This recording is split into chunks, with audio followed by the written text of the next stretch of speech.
Hey everybody, this is Perch. Have a mail here. We'll answer this, and you know, fantasy casting of a superhero team is something that's happened for a long time. I remember, 20 years ago in the comic shop talking about who should be on the new X-Men team, and there's always this dynamic of trying to put together the perfect team and how the personality is going to interact with each other. And every now and then, the writers will give you a little bit of behind the scenes of how it's working and what people are thinking and everything else. And they kind of, there's a construction to the team, which we're going to get into. But here's an email. We'll ask the formal question. We'll get into it. Before we do that, there's a little bit of a diversion because this email has two parts. So some of you are sneaky and you kind of sneak in multiple things. It's Dear Perch. Dear Perch. Oh, thank you. Dear Perch, I have a question about superhero teams, specifically how they are formed and what makes a great team. But before I get to that, I want to ask a question that other chicken shits who write into your channel are too scared to just ask you directly. Who are you voting for this November? I am voting for Kamala Harris, who has just recently replaced Joe Biden as a Democratic nominee. I don't really like Kamala Harris, but she is not a lunatic like Trump. And quite frankly, I fear that Trump will try and deport me and my family, even though I am a citizen. So who are you voting for and why? Please don't give us a chicken shit answer. Okay. So I'll give you the most honest answer I can. And I've said a little bit of this before, but I'll say it again more directly. I hate the choices for November. I hated it when it was Biden Trump.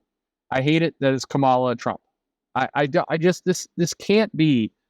This is my problem. Is you look around the country and you look around the millions and millions of people out there, and the people who are legitimately successful. Think about the most powerful, most popular, most people who get shit done. Smart, clever people who are not in government but are able to make things happen. And you don't see those people in elections. You see the same people. It's a little bit like watching wrestling in kind of the late 80s. It's like, oh, we're doing Hulk Hogan and Sid Vicious again. Okay, that's our main event. All right. Okay, we got Bret. Oh, here comes Bret Hart. Maybe you could do something with Bret Hart. Nope, here's Hulk Hogan. And that's the to me that's the problem with politics is I just they keep running these shitheads that I don't think have any real value to the country. So my quite honest answer, and I've said this before, is I am in Texas right now. So the reality is my vote does not matter. Trump will win Texas. So I can vote for Kamala Harris. I can vote for Trump. It is irrelevant in this state. Most likely, I will be voting for none of the above, which is what I voted for. I don't know. I think an election ago when I lived in Washington State, and it was Biden Trump, and I didn't like Trump, and I didn't like Biden, and I voted none of the above. Now, some of you are Trump loyalists. I'm not knocking your vote. I'm not calling you Nazi or stupid or bad. If you're a Biden voter or a Kamala voter, I'm not calling you a libtard or woke or whatever. You vote for, look, voting should be your conscience and your heart. Vote for who you want to vote for. That's what you should do. But I'm going to give you one perspective that maybe takes a little further, and it's probably why I find myself aligning more with the Republican Party than the Democrat Party these days, which is weird for me because I've pretty much my entire life have been, I would say, socially liberal and fiscally conservative. That's how I've leaned.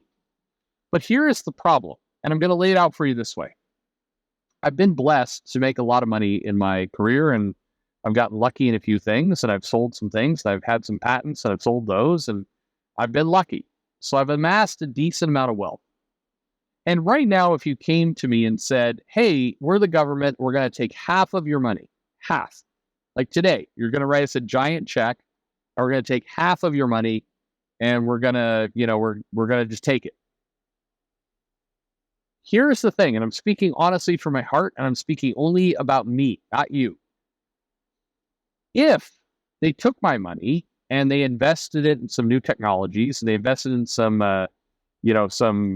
emerging things that created new energy sources and new satellite-based internet and new ways to do food production and roads and more importantly, and I feel pretty strongly about this, if they put the money into schools and the schools started looking like the Apple campus in Cupertino, and you just had the baddest ass things, and like kids would go into school.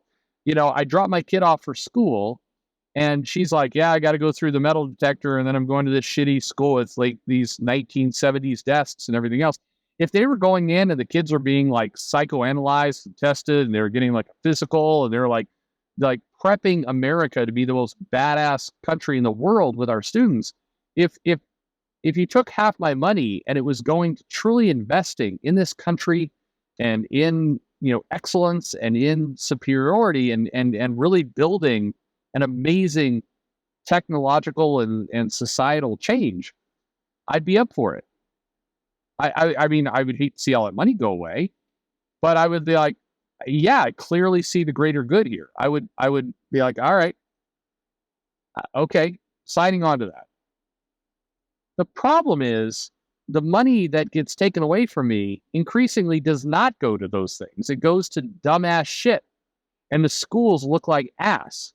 And my daughter talks about how she needs to get to school 10 minutes early because she's got to go through the metal detector and the school can't afford a second metal detector. And when I get in there, they're asking me to help donate to a cupcake drive because they want to buy school books. And it's like, well, what the fuck am I paying my taxes for? And when I hear stories about it's going to studies of which pronouns are less offensive in marine-based societies, it's like, God damn it, that should get zero funding. I'm sorry, that's the stuff that should be on GoFundMe. And so that's the problem I have. And of the two parties, and I know several of you disagree, so please just respect my opinion. The Democrat Party has increasingly aligned itself to dumbass things that the money is going to. And the Republican Party also, by the way, funds dumbass shit. So I'm not all in on that. But increasingly, the Republican Party is wanting to not have the money go at all. Like they're at least saying, hey, rich people keep their money. Middle class keep their money. Like everybody keep their money. And I know I'm oversimplifying the politics a lot, and many of you will disagree with all these things, but that's kind of my general perspective is I would happily fund massive amounts of cash to things that are designed to improve society and truly make things better. But my definition of improving society is through tech, infrastructure, operational change that makes for a better, higher functioning society. And I'm thinking the social stuff, because again, classically, I'm socially liberal. The social stuff is best left to almost libertarian values where you figure it out for yourself. I am, and I'll get off this soapbox here, but I've been for gay marriage for a long time for a very simple reason. I don't really think it's anyone's fucking business, and I don't care to get involved. If you are gay and you want to get married, you want to have a stable household or not, go for it. If you're getting some half-assed tax incentive to do it, I don't care. I don't care because it's not a big tax incentive. So, go nuts. If that's what you want to do, you want to spend your life kind of gaming that system. If you're trying to game that system, and a lot of gay people are not. I've known plenty of gay people who are good people who want to just get married and be in a committed relationship. Awesome. I want to support that because you help fund the society if you do. If you're trying to game the system, that's a shame. But, again, in the grand priority of things, I don't really care. I know there's a religious, but there you have it. Anyway, we've talked way too much about this, but people have asked a lot. We're entering election season. So there you have it. That's where I stand. I hate both these candidates. I think there's millions of people out there, and a lot of you will say things like, but yeah, isn't this one person worse? And if I was in a battleground state, I acknowledge I would have to really contemplate this, but I'm not. And you could call it a cop-out all you want, but it's true. We deserve better people representing us in our government. Whether right, left, center, libertarian, green, whatever they happen to be, we deserve better people. The people we have are shitty. That's how I feel. And by the way, if you like one of those people, I don't think less about you because I truly, because I'm Gen X, I believe politics are your choice alone. It's none of my fucking business. So I get to vote for who I want, like who I want, and you get to vote for who you want, and that's your business. And I will defend that to my dying breath, because that's what our society should be. All right, that took too much goddamn time. So now we're talking about teams, superhero teams, right? All right, so superhero teams. What makes a good team? Well, one of the things I dislike about the 90s is that when they started to construct teams both with Marvel, with DC, and then later with Image, you had to have the sexy one, and then you had to have the girl boss, and then you had to have the big giant hulking guy, and then you had to have the crazy wild one, and then you had to have the tactician. You had like roles. And if you look at Cyberforce and Wildcats and Youngblood and X-Men, you'll notice that they all had a very similar makeup of team. And to me, and we're on the cusp. I've heard, I've had some conversations with some people. We're going to get an announcement of the new Justice League here soonish, maybe at San Diego Comic-Con. And the announcement of the Justice League is going to contain the classic people, the Trinity, and then there will be some, people we always expect, and then you're going to get like some new faces. Like I've heard Star Sapphire is going to be one of these people. And to me, I think that, there's some good things about that. I think that is what a superhero team should do. You should have classic anchors in the team, and then you should have some people who have historically been B-list who are coming into their own. Now, the trap here is that the writers have to handle the B-list or the second stringers well. And I think the thing you don't want to do is overpower them. Like, for example, when Brian Michael Bendis put Naomi on the Justice League, and that was just dumb as fuck, and nobody bought it, and it didn't like where is Naomi now? Nowhere is where she is. But also, you can't do the storyline of fish out of water, small time, now in the big time, and oh my goodness. I mean, I think Kurt Busiek did that very well with, Firestar and what is it, Marvel Boy? Is that who it was? No, like, goddamn, why have I forgot? When he did the Avengers, George Perez, there's a little bit of that, hey, here's some newbies in the Avengers, and you get that kind of feel to it. It was a cool storyline, but you've now replicated that like 500 times, so you need to actually do something new.